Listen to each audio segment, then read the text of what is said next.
icambere kubanza kuyibutsa kugira ngo twumve intumbero y'inkuru nziza y'uyu munsi nuko ije yubwirira ya nkuru nziza twumva ko Imana ugeze inkuru nziza yerekeye ba nyakubwirwa inzira rero y'ubuhirwe bw'ukuri. Iyi nkuru nziza y'uyu munsi ije yuhirira kuko uboguma kuriya twari twumvise yonyene yohava yibwira ko icyo umwigishwa wa Kristo ahamagariwe ari ukwironderera ubuhirwe bw'umutima wiwe byonyene. Ibyo bikaba bikwiye kuko bari batubwiye inzira y'ubuhirwe umwe wese yocamo, nako umuntu aramutse ayiciyemo aheza akaronka ubuhirwe. Ariko mu nkuru nziza y'uyu munsi duca twumva ko ata n'umwe yaremewe kwironderera ubuhirwe bwiwe gusa. Turabwirizwa nyabuna kugirira akamaro iyi si. Nicyo gituma nababwiye nti ijambo ry'Imana ry'uyu munsi rigomba kudushikana ku kwemera akamaro mu mibano yacu muri iyi si yacu. Iyi si yacu twigirira akamaro mu kuyikorera gusa muri biboneka kugira ngo iturose ibidutunga n'ibidutungira abacu, ni nyabona mu kuyibera umunyu n'umuco ngo ironke akanovera yongere ibone iyiva n'iyija. Ngiki ico duhamagariwe kubera ukwemera kwacu, kubera umunyu n'umuco iyi si yacu. Ico nico abakristu bose babereyeho kuri iyi si, maze abihebeye Imana bo bakabwirizwa kubirangura ku rwego rujanye n'indagano bagira mu mihamagaro yabo itandukanye. Bakristu mwese na cane cane mwebwe bihebeye Imana, kugira ngo Yesu atwumvishe urwo ruhara rudasubirizwa dufise kuri iyi si, twebwe twakurikiye Kristo, twebwe twihebeye Imana, Yesu akoresheje imvugo ngereranyo zitatu tubwirizwa kwama twibuka. Agize ati ni mwebwe munyu w'isi, arongera ati ni mwebwe muco w'isi, ati mbere nimwe gisagara cubatse mw'itaba ry'umusozi, kugira ngo isi ibonye ubwiza bwanyu mu nyifato n'ibikorwa byiza mukora ibone kuninahaza Imana itaboneka. Ngizi mvugo ngereranyo zitatu ngumbure dukunze kugarukira kuri izo zibiri za mbere, ko izo zica zumvikana kuba umunyu n'umuco, ariko ntitwibagire n'iya gatatu kuba igisagara kiri ku mutumba ahabona, kugira ngo kubera inyifato yacu igikomotse ku kwemera no kubera ibikorwa dukora abatubonye baca baninahaza Data wo mw'ijuru. Imbere y'uko tuja mw'iryo nido y'ico ivugo ngereranyo n'imwe igomba kutwigisha, nidutahura uburemere bw'ico Yesu adushakako muri iyo mvugo yiwe. Umuntu avuze ati ni mwebwe munyu w'isi, ni mwebwe muco w'isi. Ku bantu bumva ururimi baca bumva yuko agize ati ni mwebwe nta n'abandi, ni mwebwe nta n'abandi, ni mwebwe nta n'abandi babwirizwa kubera iyi si umunyu n'umuco. Ni ukuvuga ko mutabereye iyi si umunyu n'umuco, nta handi isi izokura ibyo bintu. Kuba rero umunyu n'umuco w'isi, nta bandi tubwirizwa kubisiganya kuri iyi si. Tutabibereye iyi si tuba duhemutse kuco twatorewe, kandi tuhava duca tuba nka wa munyu, aho kuba umunyu usigara inkungugu abantu bikandagirira ko bakarengana.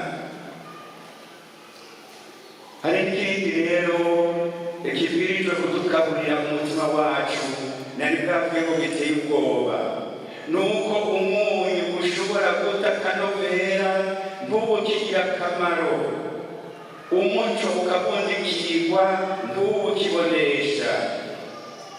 Ibi rero bidusaba yuko twokwama twarikanuye by'ukuri kubw'ibatisimu twarabaye ibiremwa bishasha bifise muri ibyo ububasha bwo kuryosha iyi si, kandi twaramaze kwidomeka ku muco wa Kristo udutuma dushobora kuboneshereza iyi si mu bwitonzi no mu bwenge butabundikiriwe n'iyi si. Ariko kugira ngo birambuke tubwirijwe kubera intahemuka uyo Kristo twatoranye kandi twakurikiye. Twosaba rero ngaha dushimitse inema yo kudahemuka, kuko mwumvise ko n'umunyu ari umunyu urashobora gutakaza ubwunyu bwawo ugacura akamaro. Tugiye mw'idonido y'ivyo Yesu yabwiye abigishwa biwe natwe atubwiye uyu munsi. Yesu avuze ubwa mbere ati ni mwebwe munyu w'isi. None umunyu utakigira akanovera wogasubizwa gute? Ntaco kimaze, ubu usigaye ari uwo gushimurira hanze abantu bakikandagirira.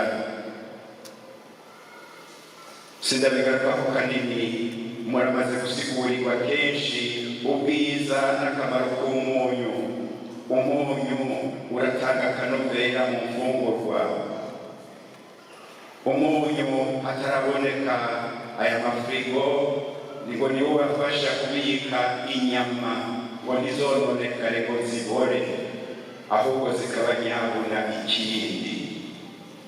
Umunyu kandi barawukoresha mu kuvura ibikomere kuko baca uhumisha. Bisigura rero ko tutabaye umunyu w'isi, isi irabura akanovera, isi iratituka, isi irashobora kudupfana tubona. Turabe neza rero kumbure ubutaba icyo tubwirijwe kuba nibyo biriko biratuma isi yacu igomba gupfa nabi. Ni mwebwe munyu w'isi. Mu ngereranyo ya kabiri Yesu avuze ati ni mwebwe muco w'isi. Umuntu abizirikanye neza asanga mu kuvuga gutyo Yesu yaduteye iteka rihambaye cyane. Mwibuke ko mu gitabo cy'Amamuko umuco arico kiremwa cya mbere Imana yaremye kigatuma ibindi byose bishoboka. Ngako nyene handitswe ngo mu ntango umwijima wari utwikiriye inyenga, Imana ivuga iti umuco nubeho, umuco ucurabaho. Habuze umuco rero n'isi ntibaho. Iyo uramuka ntabwo ibayeho ntiyomenya iyiva n'iyija. Ni ukuvuga ko icyo turi kiramutse kibuze nta kindi gishoboka. Ngako nyene duhinduka nka Kristo kuko ari we yaje avuga ati ni umuco w'isi. Bisigura rero ko abemeye kuba ba Kristo aribo babwirijwe kugaragaza uwo muco wa Kristo. Nico gituma nk'aba Kristo tubwirijwe kubaho mu muco, twebwe nyene aho tubaye tukabaho mu muco tutazimagirika, kandi tukabera iyi si umuco twishimikije rya jambo tuzi yuko ari ukuri kuzima. Bavukanye imbere y'uko mperaheza ku ngereranyo ya nyuma, nagomba mutegere icyo izi ngereranyo zibiri zidusaba z'umunyu n'umuco. umunyu ni ikintu gikora kiri mu mfungurwa, ntikirambura icyo cyagenewe citaramuye ngo kibe ukwacu.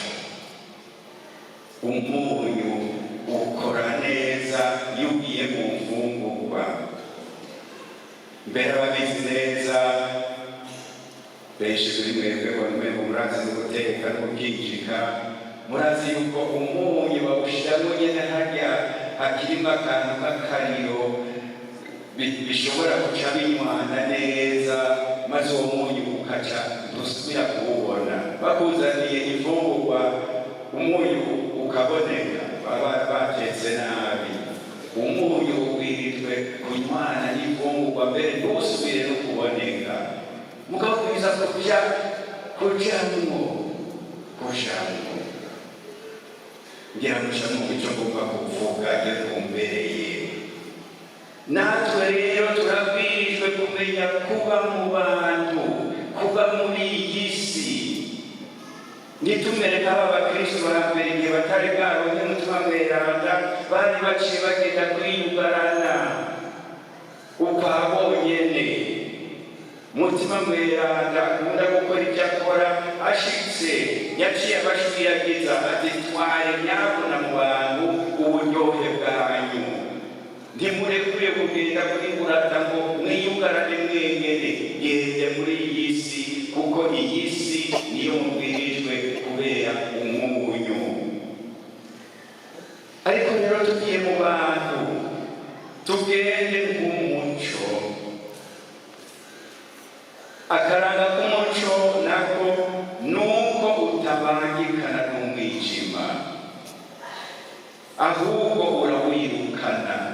Aho umuco uje umwijima ucukura neza. Hari abakristo bagira ngo bagiye kuba umunyu w'isi, mugabo ugasanga bamaze gushikayo bahindutse nk'abanyesi nyene. Aho kuba urumuri bakaba kumbure ibitsitaza. Nimuje mu bandi k'umunyu, mugabo ntimuce mutakaranga kanyu, mugume muri umuco umurikira abantu b'iyi si. Ntimushikeyo ngo mutangure kuzimagirika nk'abandi bose kuko muzimiza benshi. Gende muri umuco ushobora kuza urereka abandi iyo bava n'iyo baja. Yesu yagerageje avuga iyindi gereranyo tudakunze guca tubona, ngo ntawe ushobora guhisha igisagara cubatse mu itaba ry'umusozi. Aho abakristo cyangwa abihebeye Imana bari, habwirijwe guca hahinduka nka Yerusalemu iri ku gatumba ka Siyoni, kugira ngo abantu bagende bayirukira kubera inyifato nziza n'ibi bikorwa byiza by'urukundo twumvise badutomoreye neza mu gisomwa cya mbere. Kandi nobasaba muri ya devoir domicile, nobasaba ko muza kubandanya muzirikana mu mibano yanyu, ngo murabe ko by'ukuri imihamagaro yanyu itandukanye ibaha kurangura ibi bikorwa byiza twumvise mu gisomwa cya mbere. Imbere yo gusozera mu nkundire ndabakengurukire cyane mwebwe mwese imiryango y'abihebeye Imana murangurira ubutumwa muri iyi diyoseze nkuru yacu ya Bujumbura. Ndabakengurukiye mwebwe muri mu miryango y'abasaseredoti, mu miryango y'ababikira, mu miryango y'abafurera. Ni mwebwe musigaye muri ururimi, muri amaso n'amaboko ya Yesu. Wa Yesu amenyesha inkuru nziza, inkuru nziza yegukana imitima mibi. Ni mwebwe musigaye muri amaso ashobora kubona abakene, abagowe, abagendana ubumuga, abarwaye, intabwa, mukabarasa nako mukabaremesha. ni mwebwe musigaye muri amaboko atanga atitangiriye itama, muri amaboko agarambura ikiganza agakiza, mubishimirwe. Mberageje ndabashimira rero ko musabira, nanje ndababwira ko mwese ndabasabira, cyane cyane ku minsi ya gatandatu, kugira ngo Imana ibateze imbere, mwame murangura ishaka ry'Imana nka Mariya na Yosefu. Imana ibandanye ibapezagirira umunsi mukuru